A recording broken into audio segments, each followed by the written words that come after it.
Eu sou Ricardo Moreira, sou produtor musical e bem-vindos ao Deus da Música. Hoje eu separei o assunto samba para a gente falar.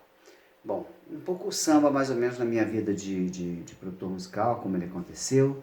Então não samba como um todo, porque quem sou eu para ficar falando de samba, né? Não sou nenhum especialista, mas ele já esteve presente e está presente na minha vida desde sempre. Enfim, desde sempre, o samba, como diz um samba existente que o Zeca Pagodinho gravou com a Mariana Aidar, o samba me persegue. Eu fico brincando, não sei se eu fui Capitão do Mato, Senhor de Engenho.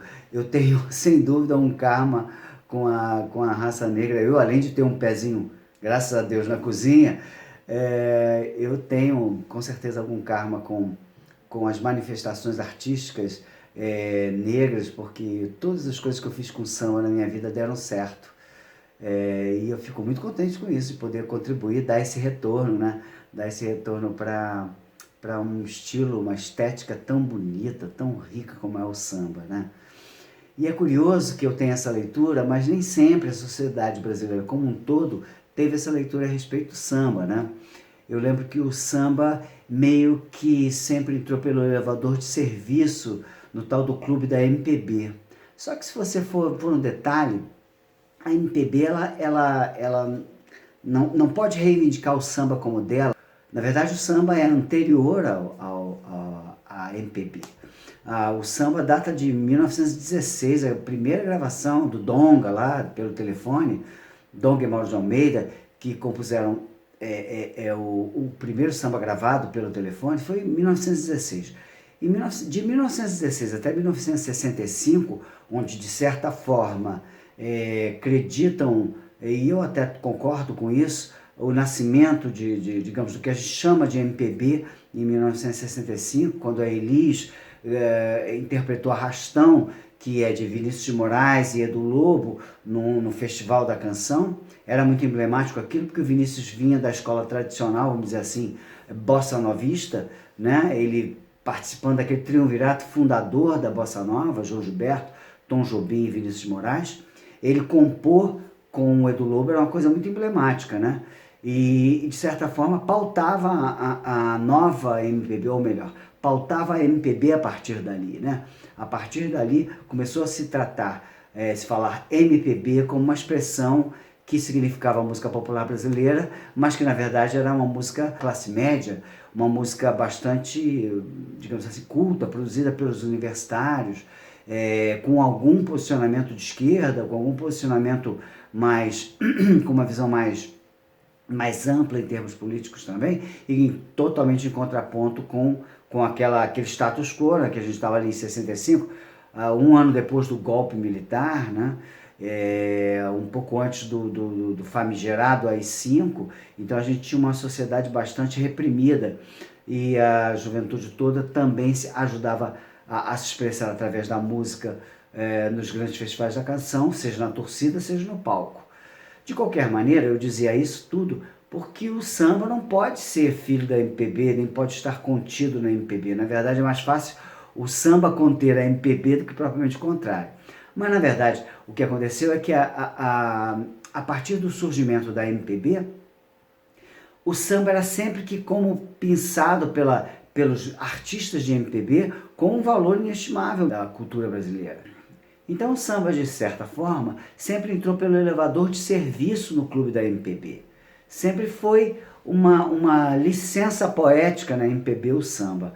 Porque, na verdade, a grande galera que curtia MPB olhava também o samba de soslaio. Não era uma coisa muito...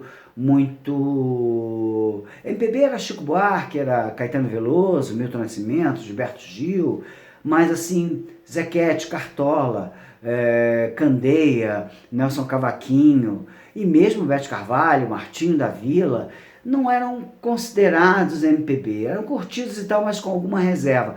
Tanto é que a Rádio Nacional FM do Rio de Janeiro, que foi por muito tempo, desde meados dos anos 70 até finalzinho da década de 80, chegou a ser líder de audiência tocando apenas MPB, apenas música popular brasileira. Mesmo ela tocava pouco samba. Era mais raro ouvir um Martinho da Vila, era mais difícil ouvir uma Bete Carvalho.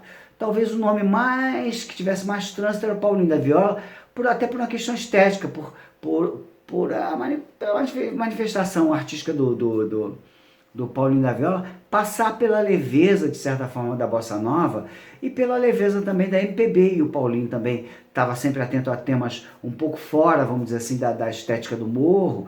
Então ele entrava mais dentro do que era percebido como MPB. Já Bete Carvalho, Martinho da Vila, João Nogueira, eram menos incluídos nessa turma da MPB, por mero preconceito. Não diria preconceito não, porque as pessoas reconheciam a beleza, mas a estética era um pouco mais quadrada, né, na maneira de ver, na maneira radiofônica de se ver o estilo.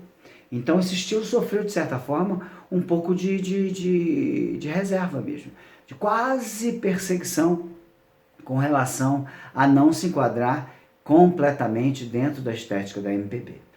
Então ainda nos anos 60, 70, a gente teve aquela manifestação do Rosa de Ouro, né? A gente teve a manifestação do Teatro Opinião, onde havia Zequete ali representando. A gente teve também ali o Zicartola, que era o bar do Cartola com a Dona Zica, que de certa forma trazia para o seu entorno a inteligência da MPB. Né?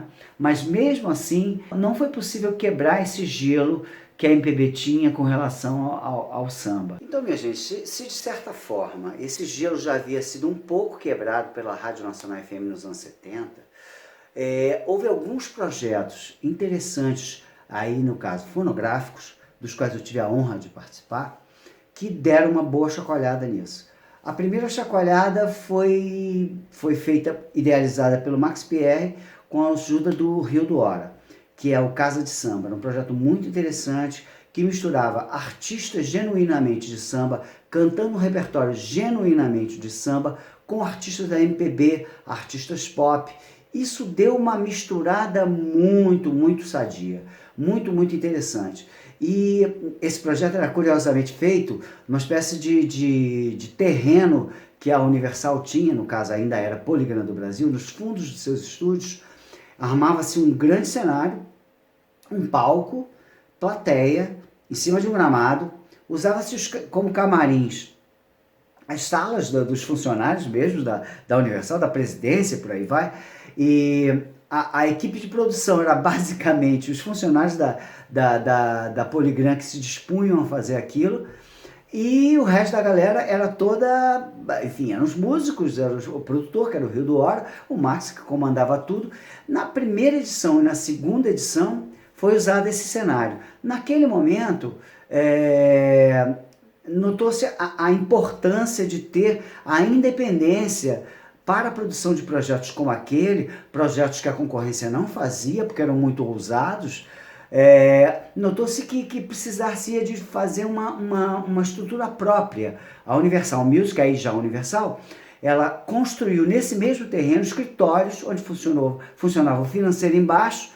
Digamos que o financeiro organizava o dinheiro e a gente gastava o dinheiro no Universal Up, em cima, que era um teatro mesmo para 300, 400 pessoas, onde a gente passou a gravar o Casa de Samba, gravamos também, eu e Max, gravamos Leila Pinheiro, Mais Coisas do Brasil, gravamos um barzinho e violão, que eu tenho DNA lá também, e eu tive a felicidade de pegar o Casa de Samba 3 e o Casa de Samba 4, e foi muito bom, porque o Casa de Samba 3 e 4... eu acho que são um dos melhores. São um dos melhores. Então, o formato, digamos assim, o conceito do Casa de Samba era simples, era assim, era sempre em duo e sempre um artista como eu disse, do samba, com repertório de samba, com um artista pop, um artista MPB. Dava muito certo. Então, isso ajudou bastante a quebrar o gelo do relacionamento, até entre os artistas, que muitos deles eram apresentados ali, se conheciam ali, e também da própria mídia, porque a mídia era convidada, eram convidados radialistas, eram convidados pessoas de televisão, outros artistas, produtores, todo mundo queria ir nas casas de samba, todo mundo queria assistir. Aliás, inclusive os vizinhos, na verdade, a gente chamava os vizinhos para que eles não chamassem a polícia. O chefe da polícia pelo telefone, relembrando aí pelo telefone, eles pegavam o telefone, os vizinhos ligavam para a polícia. E a polícia chegava lá, esteve lá com a gente mais de uma vez. E a gente conversava e tal, aquela coisa, jeitinho brasileiro, né? E depois o jeitinho brasileiro se expandiu para convidar os vizinhos. Passamos a convidar os vizinhos. Os vizinhos iam, assistiam na primeira fila e ficavam muito animados. E adoravam aquilo e pararam de reclamar. Então, assim, isso foi muito importante para fazer esse ritual de passagem do elevador de serviço para o elevador social do samba, que eu não sei por que ele estava no de serviço, afinal ele não vinha trabalhar, ele vinha para festa, então tinha que estar lá mesmo, né? Então a gente gostava muito dessa prática, essa prática era muito gostosa na companhia e viraram projetos de sucesso, Casa Samba 1 e 2, eram dois projetos de muito sucesso, vendiam bastante, eram bem interessantes. Então esse foi um dos projetos que quebrou, digamos assim, quebrou o gelo da MPB com relação ao samba, principalmente na mídia, menos ainda na classe artística, que era muito unida, eles se respeitavam mutuamente. Outro que teve, engraçado, outro projeto que teve, foi provocado pela mídia. A mídia provocou o projeto e eu vou explicar já já porquê, e nesse meu DNA está completo lá, meu e do Adriano De Martini. Eu vou explicar já já.